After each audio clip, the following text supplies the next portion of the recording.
conciencia, ¿no? Pero ¿cómo llegan a tomar conciencia porque ignorados hasta por los medios, ¿no? En su voluntad. Es el fenómeno que llama la atención. Porque eso ya no se toleró. Ya inmediatamente las organizaciones políticas, las organizaciones sociales del Alto se oponen, se declara una huelga general en la ciudad del Alto. Cuando el Alto estornuda, la paz se resfría. Es verdad. Y entonces se bloquean carreteras, se impide el paso al aeropuerto, se impide que el suministro de gas a la ciudad. Y entonces Sánchez de Lozada decide utilizar la fuerza bruta, ¿no?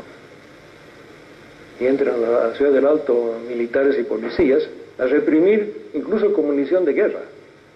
Entran tanquetas, hay aviones que ametrallan a la gente. Usaron los aviones, usaron, de verdad, usaron el helicóptero que ametralló. Helicópteros, ¿sí? Y entonces se mueren cerca de 70 personas, hay más de 400 heridos. Pero el Alto no cede. Cuanto más bala meten, cuanto más represión hay más gente en la calle. Y eso es notable. Pero ¿cómo ocurre eso? Finalmente esa sublevación logra doblegar al ejército. Los militares levantan las manos y le dicen al presidente: ya se nos está acabando la munición. Y hay muchos que ya no quieren dispararle a la gente. Es cuando Sánchez de Lozada y Sánchez Benzaín, el ministro de Gobierno sanguinario, escapan, huyen a Miami en un avión. ¿A dónde más iban a ir? Y entonces se da un triunfo, un colosal triunfo, porque el pueblo delibera, se reúne, exige un cambio en la política, un cambio de modelo, nuevas elecciones. Y salen las consignas: hay que nacionalizar los hidrocarburos. Nacen de las bases populares.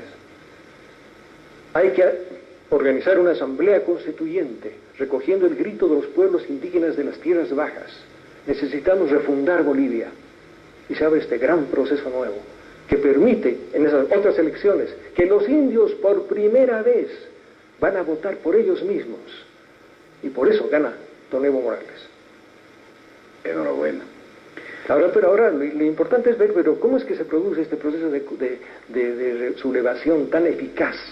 ¿Cómo es que gente desarmada le gana al ejército, a la policía? ¿Cómo se articula? Que mete tanques, que mete avión, que mete helicópteros.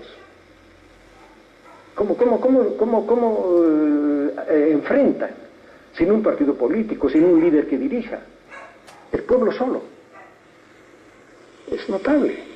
¿De dónde viene esa fuerza telúrica? Creo entenderlo, yo no sé si estoy... Tú tienes que tener alguna clave de eso, porque bueno, no entiendo. Si no la hiciste, tienes que hacer esa película. Bueno, yo tengo material que he filmado al respecto, ¿no? Y algún día creo que podrá verse la película. Vamos a hacer un poco de historia. Tenemos que retroceder mucho tiempo. 1781. La ciudad de La Paz es cercada por los quechuas y los aymaras. ¿Tenemos tiempo? Sí, tenemos 15 minutos, que es una eternidad. Vamos a acelerar. Es cercada por los quechuas y aymaras de 1781. ¿Qué piden?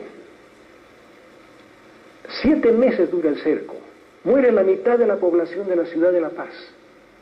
Es el gesto, la operación militar más grande de la guerra de independencia del continente. ¿Con qué batalla mató a tanta gente? No hay. Habían 22.000 habitantes en la ciudad de La Paz. Muere la mitad. ¿Qué piden? Los españoles, invasores, colonizadores, fuera. Se diferencian del grito de los criollos que dicen: vive el rey, muere el mal gobierno. ¿Cierto? Los criollos, muy claramente diferenciados. Muy claramente. Ellos dicen: no, los españoles, fuera. Pero todo esto 8 años antes de la Revolución Francesa. 1780. Y antes del 1809, estamos festejando el bicentenario, ¿no? Ok, adelante, esto está muy bueno. Sí, entonces, son quechuas y aymaras. Quechuas que vienen de Chumbivilcas, del Perú, guiados por el sobrino de Tupac Amaru, que era un joven de 19 años, un militar increíble, y aymaras que vienen liderizados por Gregoria Pasa, ¿no? Por Juliana pasa que se llama Tupac Amaru después, Tupac Katari. Se sitúan en dos diferentes laderas de la ciudad, los quechos en un lado y los aymaras de otro, 7 meses de cerco. Esa gesta extraordinaria va a quedar en la memoria del pueblo indígena, especialmente de los aymaras, porque el Tupac Katari y su esposa Bartolina Sisa, que es una militar que dirige también las operaciones, son aymaras. Esa memoria está presente en octubre del 2003, porque las marchas, los 200.000 aymaras que bajan contra la ciudad de La Paz, en una marcha asombrosa y terrible, están llevando pancartas que dicen gloria a Tupac Katari, gloria a la memoria de Tupac Katari. Están llevando sus banderas. Nosotros lo mostramos en dossier y decíamos, esto tenía una profunda raíz. Claro. ¿Y eso cómo ha pasado? ¿En tradición oral? Claro, en tradición oral y en experiencia histórica, porque no es el único movimiento de rebelión armada del pueblo aymara, ¿no? Después viene a fines del siglo XIX el levantamiento de Zaratehuilca, el temible Huilca, que tiene su ejército, que se viste como general y tiene su sable, y que tiene un proyecto de soberanía, de recuperación de la soberanía perdida. Bueno, sería largo hablar de eso, pero es otro movimiento también tremendo. Estamos hablando de 1899. Después vienen las sublevaciones, permanentes sublevaciones indigenales en todo el altiplano, en todo el valle, contra el pongueaje, contra que era una suerte de esclavitud. Sublevaciones que algunas veces son acalladas, son controladas desde el aire, con aviones. Y luego llega la guerra del Chaco, que de alguna manera fue también una medida para controlar esas sublevaciones. Y en esa guerra del Chaco, los indios que van a las trincheras se codean con señoritos universitarios, con trabajadores, con obreros, con empleados.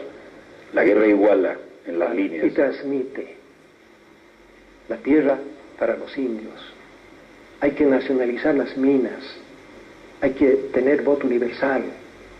Esas ideas van a prender tan fuertemente que la multitud que regresa de las trincheras a las ciudades está pidiendo socialismo.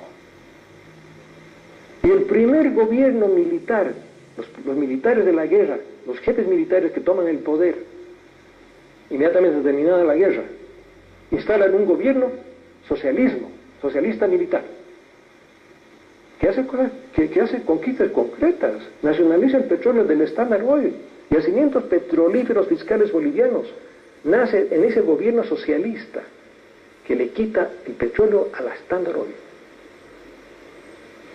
Y la guerra del Chaco no fue sino un enfrentamiento entre dos titanes petroleros, ¿no? En busca de lo que se suponía que había allí. En buena cuenta, hay tesis, hay teorías que dicen eso, dicen que no, que se aprovecharon de la guerra.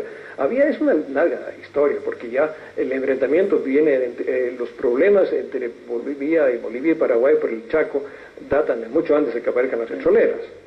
En realidad el Chaco era un territorio, un hábitat natural del Paraguay. Yo le encuentro más razón al Paraguay que a Bolivia para defender ese territorio.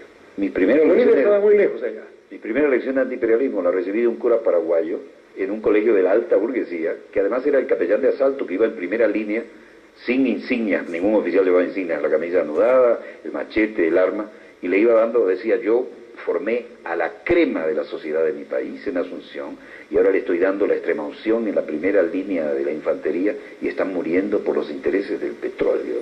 Esa gente, esos combatientes en la guerra del Chaco, en esos 3 años de enfrentamiento, entendieron... La guerra más sangrienta en América Latina. Claro, una guerra moderna, con tanques, aviación de primer nivel, aviación... Y asesores prusianos de lado y lado, ¿no? Claro. O alemanes, o como lo quieras ver. Pero lo más conmovedor de esa guerra... Hubo 100.000 bajas, como mínimo. Entre los dos países. Entre los dos, 100.000 bajas redondeando. Lo más con el debido respeto. Sí. Lo más conmovedor yo creo que es que esa guerra no dejó resentimiento, no dejó odio. Hay una escena del final de esa guerra que a mí me olvido del día 11 y la hora 11 del final del mes 11 del final de la Primera Guerra Mundial. Esto me parece épico.